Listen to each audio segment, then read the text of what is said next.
we will do a deeper journey inside the squared circle. This is the inaugural episode of Wrestling Scholars. I am your trusted analyst, Pacifist299, alongside one of my best friends in the YWC, Mr. 0619, Fan for Life 2, and why don't you tell the people what we're going to be analyzing today? What is up, guys? This is the introduction to our brand new Wrestling Code channel called Wrestling Scholars, where we're going to be talking and looking deeper into the mind and deeper into the psyche of the pro wrestling fans, the business, wrestling, everything, and wrestling in general. Unfortunately, we only have 15 minutes, so this is, quick stuff so far, so we maybe get unlimited time, then we can go longer and deeper. But the first thing I'm going to talk about right now is the end of really the Attitude Era in terms of The Rock leaving, Stone Cold leaving, and really all those people that were important in the late 90s into 2003 and 2004 when both of those guys left the business, and all of that stuff kind of died in those years there. Stone Cold Steve Austin, who is probably one of my favorite wrestlers of all time. I love Stone Cold. The guy knows how to cut a promo and all that shit. When he left the business in 2002, when he basically walked out on Raw, which I've seen the promo Vince cut and everything, and the story behind that is, Austin was beat up and decided to leave WWE, and he didn't. I don't know if he didn't want to put over Brock, but I think Austin is one of those guys. He has to have a feel for the match, and there has to be something to it. There has to be a build, or I think Austin's one of those guys. It just can't be a match.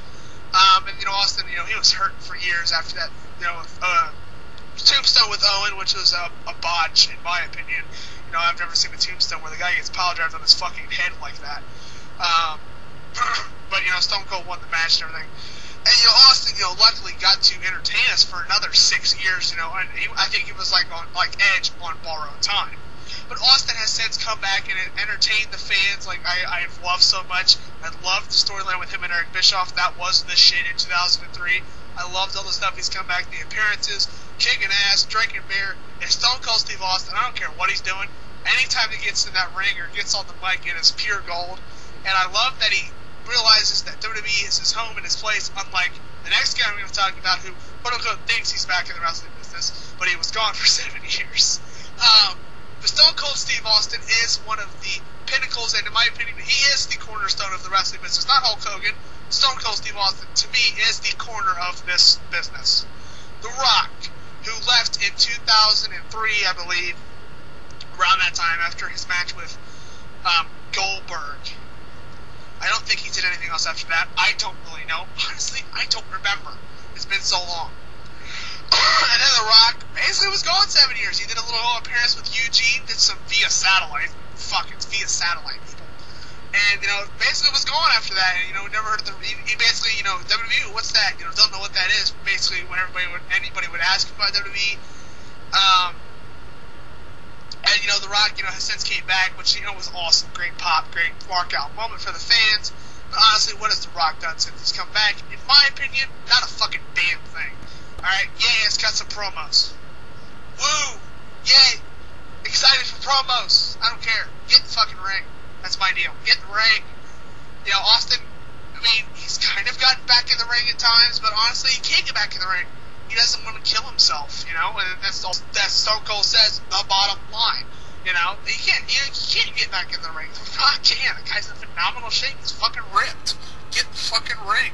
Stop piddle farting around. I understand they want to build this shit for a year, but whatever. And bottom line of this is, when those two guys left, I think the wrestling business changed, and it has impacted the business somewhat. And, when the Attitude Era changed, we went to PG, where, in my opinion, PG is a good thing. I've explained why I think PG is a good thing. And, tones down the business, gets WWE out of the bad media into the good media. And I think PG is the right direction for WWE, if you ask me. In my opinion, if you want the blood, guts, and the gory and everything else, you have the Indies, you have TNA. Yeah. You have TNA. No, not for me. But I think PG is the good thing. It brings, the kids in. I think PG is the way to go. Now, am I glad they're not doing the hokey shit they were doing in 2007 with fucking Hornswoggle and fucking whatever the hell else they were doing that was really PG. Yeah, I'm glad they're not doing that anymore. Since 2008, WWE has kicked ass in terms of in the ring. I think PG has been the right direction. Honestly, I have not really had a problem with PG. I have not really sitting here screaming at the top of my lungs, I want the Attitude Era back. Honestly, I think the Attitude Era was right for its time. The Attitude Era is dead, and it will remain dead, in my opinion. It will never come back. It is dead. It is gone. Get over it. That is my... John, I'll let you synopsis what I'm going to do. Very interesting selection for a turning point. Mine is when Stone Cold beat Shawn Michaels for the WWE Championship, and Mike Tyson pretty much laid Shawn Michaels out at WrestleMania. Pretty much for me, the Austin title reign was a huge moment in WWE, because at least according from Bischoff's perspective, which I'm going to relay to you guys now in Controversy Creates Cash, WWE had finally caught on to WCW's formula, which was, surprise, anticipation, reaction, excitement, all those variables. They had an acronym, which I honestly cannot remember.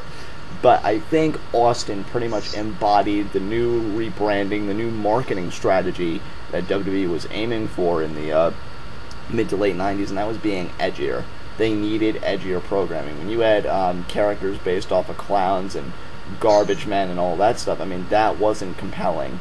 That wasn't selling. When you're competing against a conglomerate like WCW with such colorful characters as Sting, the Jeff Jarrett's, and Bret Hart left and he went, Hulk Hogan, obviously, Goldberg, you're competing against people like that. You need your own figure, and I think, Stone Cold was that figure, and I think putting the strap on him was just the beginning of totally rebranding the WWE product. I think he just embodied the attitude, he embodied everything that company wanted to be, and again, that was like edgier programming. We go from something that's kid-friendly to that more adult, especially adult male demographic, and then you figure, I think Austin was the tipping point, was the start of a long line of attitude products, quote-unquote. You figure DX, you've got The Rock getting an edgier attitude, talking about pie and hiding the strudel and all those, sexual innuendo catchphrases. I think Austin was the catapult that really launched WWE into a new era, and Austin is a great character study if you're really, especially hero wrestling scholars, when our, primary objective is analysis.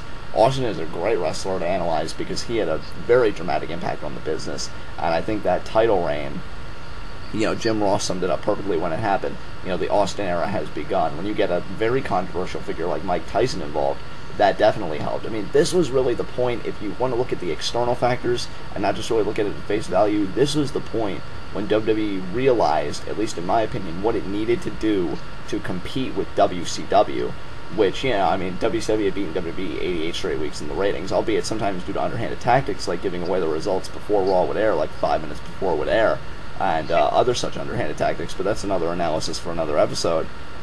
Here, I just think, when you look at it from a marketing standpoint, a branding standpoint, WWE did everything right in this moment. I mean, Shawn Michaels had a lot of heat going into it. DX is really going strong, had a lot of momentum. Mike Tyson, very prominent figure, especially in that time, especially after the ear-biting controversy and whatnot.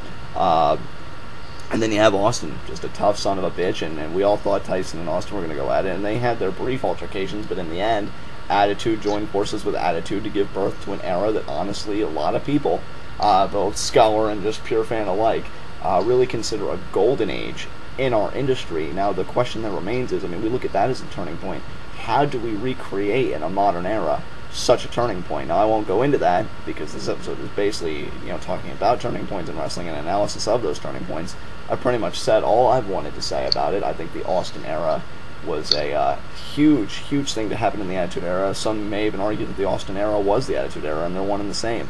I just feel that title reign, that title win, more specifically, and everything building up to it, really showed that WWE was finally becoming a competitor for the first time since, McMahon had bought up all these territories and made a conglomerate. And when he finally had a competitor, WWE stepped up its game and totally rebranded itself. And it evolved.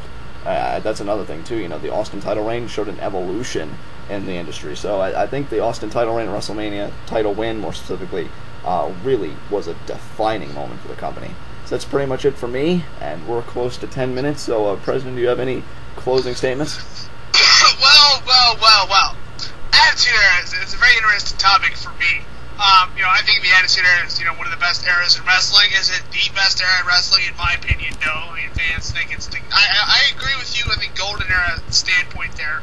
I think, the Attitude Era was the birth of, Stone Cold, and it came out of ECW, and honestly, if there was no Attitude Era, we would have no WWF right now. It would be dead in the fucking ground. But then we'd be seeing WCW on our television sets on Mondays and Fridays and whatever the hell days they put it on. But, you made very good points there. I agree with about everything you said. Austin, like I said, I think the cornerstone of this business. And, like I said, I don't have a problem with PG. And, I agree with you about evolving the business. Evolving the business to me is a very, very good thing. I think if you don't evolve the business, there's no point in having the business. That's what we like to call it. The business, biz people, wrestling. I don't think if you evolve it or try to, there's really no point in terms of, trying to, do it or be in business or whatever is what I'm trying to get out of here. But, the Attitude Era, took WWE up and, bumped it up to 10 and, they ran with it. And they went balls to the wall and, they took prisoners and names and all that shit. But, I think if WCW, I don't know, WCW is, I think, an interesting thing that we're going to do in another time. But, I think that's about all I have to say if you want to say anything else. I just want to thank you for joining me on this project.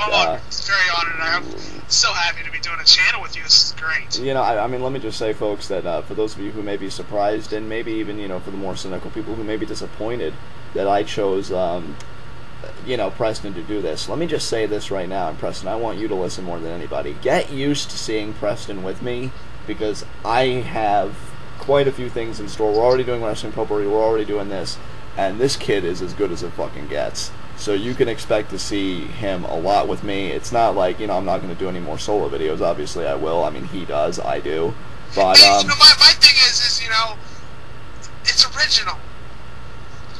My thing is, I'm very honored that somebody like John, who has 800 subscribers, and I'm not in this for subscribers. Don't get me wrong. But, like I said, I very, thank you, by the way, hit 60 today, so fuck yeah. But, I'm very...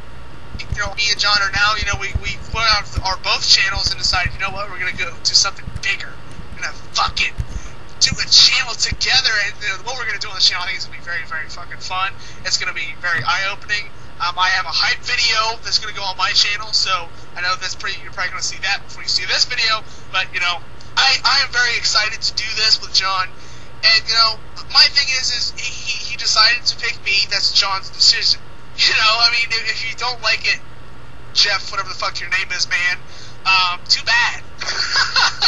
And I'm not trying to diss anybody, but, it's John's decision. If he didn't want to pick me, he wouldn't pick me, but he did. And I'm very honored, and we've become friends over this, so that's how it rolls, I guess. And, anybody who thinks I have any bias, think about this. I mean, I do Wrestling Potpourri with Preston, and I do this with Preston. He entered my Wrestling Classics contest. He did not win. So for anybody who thinks I'm biased, that's not true. That's something right there. Bone Duster won. So, John's going to do what he wants to do. I'm going to do what I want to do, and if we decide to do stuff together, it's awesome. But I will say this for you guys before we close. Get used to seeing Preston a lot with me on a lot of videos, both on Wrestling Potpourri and this, because, it takes a long time. FYI for you people, we're going to be doing single videos on this channel, too. It is a collab channel, not only with videos together, but videos by ourselves. So that is very true. He has the account info, I have the account info, and... keep that in mind, too, for the people who are going to see this video for the very first time, and, listen, I know we're probably running short on time here, so let me wrap this up. But, we're going to be doing, videos by ourselves, and together, so that's how this channel is going to roll. And, like I said, Wrestling Potpourri episode 5, which is going to hit you guys sometime next week. So, I hope you guys enjoy that. I can't wait to do it Saturday. And I'm glad I had the opportunity to do this video tonight. So, that's about all I got to say. With only the few seconds remaining, and I'm sorry to cut you off there, but with only a few seconds remaining, I really hope you guys join us for the ride. We'd be honored to have you. And at the end of the day, Preston's the fucking man. I wouldn't pick anybody else to do this, and that's pretty much it. Holler if you hear us, bitches. Rockin' in the 619.